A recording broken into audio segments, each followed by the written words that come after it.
حضرت امام جعفر صادق علیہ السلام سے منقول ہے کہ حضرت ادریس علیہ السلام کی پیغمبری کی ابتدا یوں ہوئی کہ ان کے زمانہ میں ایک ظالم بادشاہ تھا۔ ایک روز وہ سیر و تفریح کے لیے نکلا۔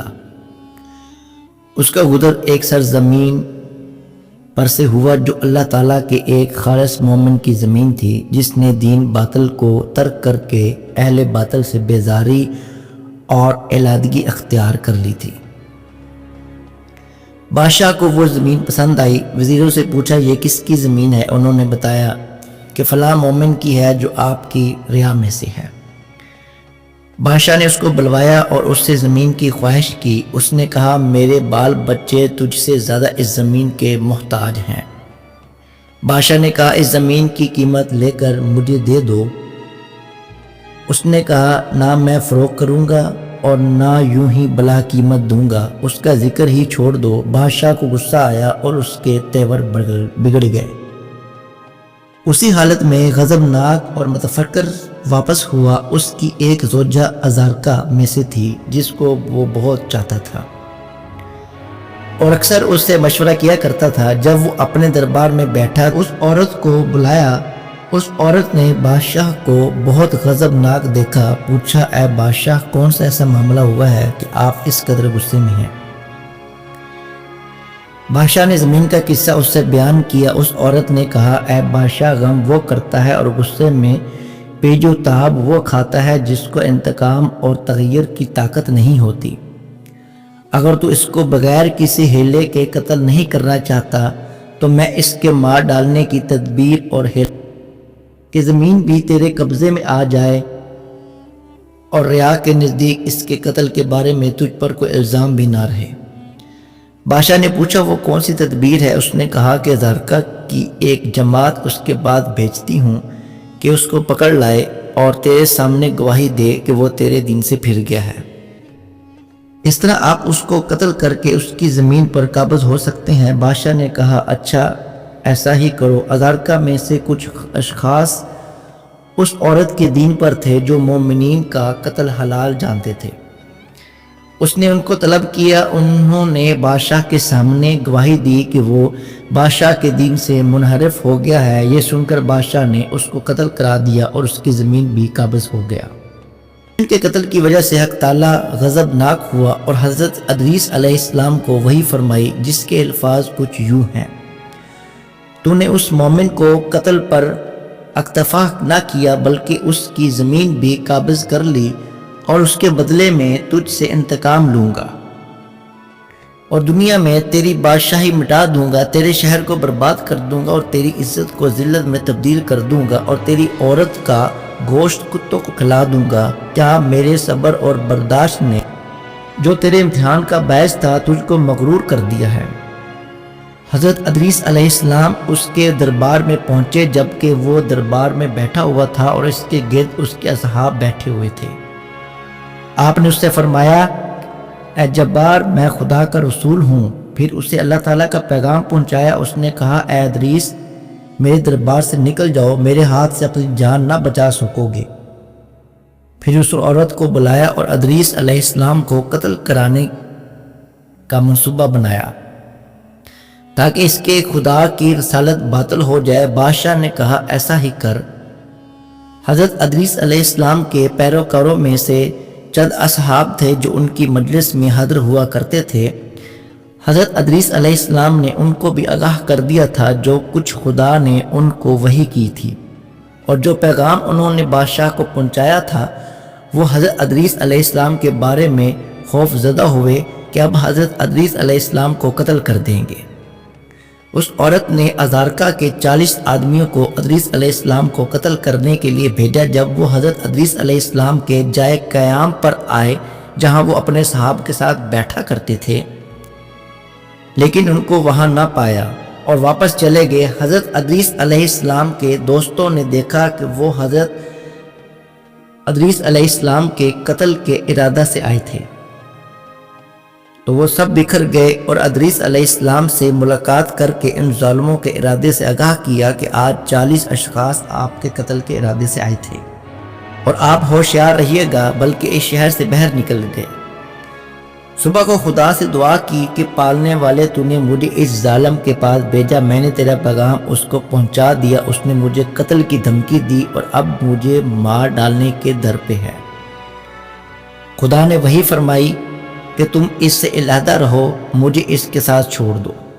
مجھے اپنی عزت کی قسم ہے کہ میں اپنا حکم اس پر جاری کروں گا اور تمہاری بات اور اپنی رسالت سچ کر دکھاؤں گا۔ ادریس علیہ السلام نے عرض کی، پالنے والے میری ایک حاجت ہے۔ خدا نے فرمایا، بیان کرو، میں تمہاری حاجت بر لاؤں گا۔ عرض کی، جب تک میں نہ عرض کروں ان پر بارش نہ ہو۔ خدا نے فرمایا، اے ادریس، ان کے شہر تباہ ہو جائیں گے اور لوگ بھوکے مر جائیں گے۔ ادریس علیہ السلام نے کہا، جو کچھ ہو میری تو یہی التجا ہے۔ کہ خدا نے فرمایا، اچھا منظور ہے، جب تک تم دعا نہ کرو گے ان کے لیے بارش نہ ہوگی، اور میں سب سے زیادہ اپنے عہد کو پورا کرنے کا سزاوار ہوں۔ یہ سن کر ادریس علیہ السلام نے اپنے صحاب کو آگاہ کیا کہ جو کچھ خدا سے دعا کی تھی اور جو کچھ جو ملا تھا، اور فرمایا، اے میرے دوستوں، اس شہر سے دوسرے شہروں میں چلے جاؤ۔ وہ 20 اشخاص تھے۔ جب دوسرے شہروں میں متفرق ہو گئے اور تمام شہروں میں یہ مشہور ہو گیا کہ ادریس علیہ السلام نے خدا سے ایسی دعا کی ہے، ادریس علیہ السلام خود بھی ایک بلند پہاڑ کے غار میں جا کر پوشیدہ ہو گئے۔ خدا نے ایک فرشتے کو ان پر موکل فرمایا جو روزانہ شام کو ان کے پاس کھانا لایا کرے۔ وہ ہر روز دن کو روزہ رکھتے تھے، شام کو فرشتہ ان کے لیے کھانا لاتا تھا۔ ادھر خدا نے اس بادشاہ جبار کی حکومت برباد کر دی، وہ قتل کر دیا گیا، اس کا شہر مٹا دیا گیا، اس کی عورت کا گوشت کتوں نے کھایا، اس سبب سے کہ اس مومن پر اس نے ظلم کی۔ پھر اس شہر میں ایک دوسرا ظالم سرکشی کرنے والا پیدا ہو گیا۔ اس طرح 20 سال گزرے کہ ایک قطرہ پانی کا نہ برسا۔ اس شہر والے سخت تکلیف اور اذیت میں مبتلا ہو گئے، ان کے حالات بہت خراب ہو گئے۔ وہ دوسرے دور دور تک کے شہروں سے سامان خوراک لانے لگے۔ جب ان کا حال بہت تباہ ہو گیا تو انہوں نے آپس میں مشورہ کیا کہ یہ بلا جو ہم پر اس سبب سے ہے کہ ادریس علیہ السلام نے خدا سے دعا کی ہے کہ جب تک وہ نہ چاہیں آسمان سے بارش نہ ہو، اور وہ ہم سے پوشیدہ ہو گئے ہیں، ان کا پتہ ہم کو نہیں معلوم، لیکن خدا ہمارے اوپر ان سے بہت زیادہ مہربان ہے، لہٰذا ہم کو چاہیے کہ خدا کی بارگاہ میں توبہ کریں کہ اس شہر اور اس کے گرد و نواح میں پانی برسائے۔ انہوں نے موٹے کپڑے پہنے اور اپنے سروں پر خاک ڈالی اور خاک پر کھڑے ہو کر خدا کی بارگاہ میں گریہ و زاری اور توبہ استغفار کرنے لگے۔ خدا کو ان پر رحم آیا اور ادریس علیہ السلام پر وحی فرمائی کہ تمہارے شہر والے مجھ سے توبہ استغفار اور گریہ زاری کر رہے ہیں، اور میں خدا رحمان اور رحیم اور توبہ کا قبول کرنے والا ہوں، گناہوں کو معاف کر دیتا ہوں۔ میں نے ان پر رحم کیا اور ان کے بارش کے سوال کو پورا کرنے میں کوئی عمر مجھے مانی نہیں ہے، مگر یہ کہ تم نے مجھ سے سوال کیا تھا کہ جب تک تم دعا نہ کرو بارش نہ کروں گا۔ لہذا اے ادریس علیہ السلام، مجھ سے طلب کرو تاکہ میں ان پر بارش بھیجوں۔ ادریس علیہ السلام نے عرض کی، نہیں پالنے والے، میں تو نہیں سوال کرتا۔ پھر وہی ہوئی کہ بارش کی دعا کرو۔ ادریس علیہ السلام نے پھر انکار کیا تو خدا نے اس فرشتے کو وحی کی جو ان پر کھانا لے جانے کے لیے مقرر تھا، ادریس علیہ السلام کے لیے کھانا نہ لے جائے۔ جب شام ہو گئی اور کھانا نہیں پہنچا تو ادریس علیہ السلام بھوک سے بے چین ہوئے، لیکن صبر کیا۔ دوسرے روز پھر کھانا نہیں آیا تو ان کی بھوک اور تکلیف اور زیادہ ہوئی۔ تیسرے روز بھی جب کھانا نہ ملا تو ان کی بے چینی بہت زیادہ ہوئی اور صبر نہ ہو سکا۔ خدا کی بارگاہ میں مناجت کی کہ پالنے والے، قبل اس کے کہ میری جان میرے جسم سے تو نکال لے، میری روزی تو نے بند کر دی۔ تو خدا نے وہی فرمائی کہ اے ادریس علیہ السلام، 3 روز کھانا نہ ملنے سے فریاد کرنے لگے ہو، لیکن اپنے شہر والوں کی بھوک اور تکلیف کی 20 سال تک تم کو پرواہ نہیں ہوئی۔ میں نے تم کو بتایا کہ وہ بہت تکلیف اور مصیبت میں مبتلا ہیں۔ میں نے ان پر رحم کیا اور میں نے خواہش کی کہ تم بارش کی دعا کرو تاکہ میں ان کے لیے پانی برساؤں، لیکن تم نے دعا کرنے سے بخل کیا، اس لیے میں نے تم کو بھوک کا مزہ چکھایا جس سے تم کو صبر نہ ہو سکا اور فریاد کرنے لگا۔ اب اس غار سے نکلو اور اپنی روزی خود تلاش کرو۔ میں نے تم کو تمہارے حال پر چھوڑ دیا ہے کہ خود اپنی روزی کی فکر کرو۔ یہ سن کر حضرت ادریس علیہ السلام پہاڑ سے نیچے آئے تاکہ کہیں سے کچھ کھانے کو ملے اور بھوک کی تکلیف دور ہو جائے۔ شہر کے قریب پہنچے تو ایک گھر سے دھوئیں نکل رہے تھے۔ وہاں پہنچے تو دیکھا کہ ایک ضعیفہ نے 2 روٹیاں پکائی ہیں اور آگ پر سینک رہی ہے۔ اس نے فرمایا کہ مجھے کھانے کو دو کہ بھوک سے میرے جسم میں طاقت ختم ہو رہی ہے۔ اس عورت نے کہا اے بندہ خدا، ادریس علیہ السلام کی بد دعا نے ہمارے پاس اتنا نہیں رہنے دیا کہ کسی اور کو کھلائیں، اور قسم کھائی کہ ان 2 روٹیوں کے سوا کچھ اور نہیں ہے۔ جاؤ اس شہر کے علاوہ کسی اور شہر میں روزی تلاش کرو۔ ادریس علیہ السلام نے کہا اتنی روٹی تو دے دو کہ میں اپنی جان بچا لوں اور میرے پیروں میں چلنے کی طاقت آ جائے۔ اس نے کہا یہی 2 روٹیاں ہیں، ایک میرے لیے اور ایک میرے بچے کے واسطے۔ اگر اپنی روٹی تمہیں دے دوں تو خود مرتی ہوں، اگر اپنے بچے کی روٹی دے دوں تو وہ مرتا ہے، اور کچھ نہیں ہے کہ جو تم کو دوں۔ ادریس علیہ السلام نے کہا تمہارا لڑکا چھوٹا ہے، اس کے لیے آدھی روٹی کافی ہوگی، آدھی میرے واسطے کافی ہے، جس کے سبب زندہ رہ پاؤں گا۔ عورت نے اپنے حصے کی روٹی کھا لی اور روٹی ادریس علیہ السلام اور لڑکے میں تقسیم کر دی۔ لڑکے نے جب دیکھا کہ حضرت ادریس علیہ السلام اس کی روٹی میں سے کھا رہے ہیں تو وہ رونے لگ گیا، وہ اتنا رویا کہ مر گیا۔ تو عورت بولی اے شخص، تو نے میرے بیٹے کو مار ڈالا۔ حضرت ادریس علیہ السلام نے فرمایا گھبرا مت، میں اس کو خدا کے حکم سے زندہ کیے دیتا ہوں۔ یہ کہہ کر لڑکے کے دونوں بازو اپنے دونوں ہاتھوں سے پکڑ کر بولے کہ اے روح جو اس فرزند کے جسم سے نکل چکی ہے، بحکم خدا پھر اس کی بدن میں واپس آ جا۔ میں ادریس علیہ السلام ہوں، خدا کا پیغمبر۔ وہ لڑکا فوراً زندہ ہو گیا۔ عورت نے جو یہ دیکھا بولی میں گواہی دیتی ہوں کہ آپ ادریس پیغمبر علیہ السلام ہیں، اور باہر نکل کر شور مچانے لگی کہ شہر والوں مبارک ہو اور تکلیف و مصیبت سے نجات کی خوشخبری ہو کہ ادریس علیہ السلام تمہارے شہر میں آ گئے ہیں۔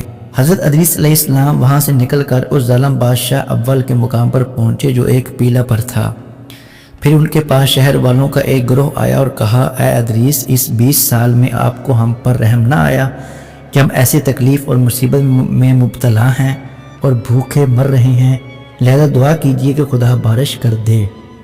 ادریس علیہ السلام نے کہا اس وقت تک دعا نہ کروں گا جب تک یہ تمہارا بادشاہ جبار اور تمہارے شہر والے ننگے پیر اور پیدل میرے پاس آ کر التجا نہ کریں۔ جب بادشاہ نے ادریس علیہ السلام کا یہ کلام سنا تو 40 آدمیوں کو انہیں گرفتار کرنے کے لیے بھیجا۔ وہ جب ادریس علیہ السلام کے پاس پہنچے تو حضرت ادریس علیہ السلام نے ان پر نفرین کی اور وہ سب مر گئے۔ بادشاہ نے جو یہ ماجرا سنا تو 500 آدمیوں کو ان کی گرفتاری کے لیے بھیجا۔ انہوں نے ادریس علیہ السلام سے آ کر کہا ہم تو ان کو لینے آئے تھے کہ کس طرح مرے ہوئے پڑے ہیں، اگر تم لوگ واپس نہ جاؤ گے تو تمہارا بھی یہی حشر ہوگا۔ انہوں نے کہا اے ادریس علیہ السلام، 20 سال سے ہم کو بھوک میں مبتلا کر رکھا ہے اور اب ہم پر نفرین کرتے ہو، تمہارے دل میں رحم نہیں ہے؟ ادریس نے فرمایا میں اس جبار کے پاس نہیں جاؤں گا اور نہ بارش کی دعا کروں گا جب تک وہ اور تمام شہر والے پیدل اور ننگے پیر میرے پاس نہ آئیں گے۔ یہ سن کر وہ لوگ بادشاہ کے پاس واپس گئے اور ادریس علیہ السلام کا قول بیان کیا اور التجا کی تو وہ اہل شہر کے ساتھ ادریس علیہ السلام کے پاس آیا اور سب نے کھڑے ہو کر عاجزی سے التجا کی کہ وہ خدا سے بارش کی دعا کریں۔ ادریس علیہ السلام نے منظور کیا اور خدا سے دعا کی کہ بارش۔ اسی وقت آسمان پر بادل ابھر آئے، بجلی چمکنے لگی اور بادل گرجنے لگے اور بارش شروع ہو گئی۔ اس حد تک پانی برسا کہ ان کو غرق ہونے کا گمان ہوا اور جلد وہ اپنے اپنے گھروں میں واپس چلے گئے۔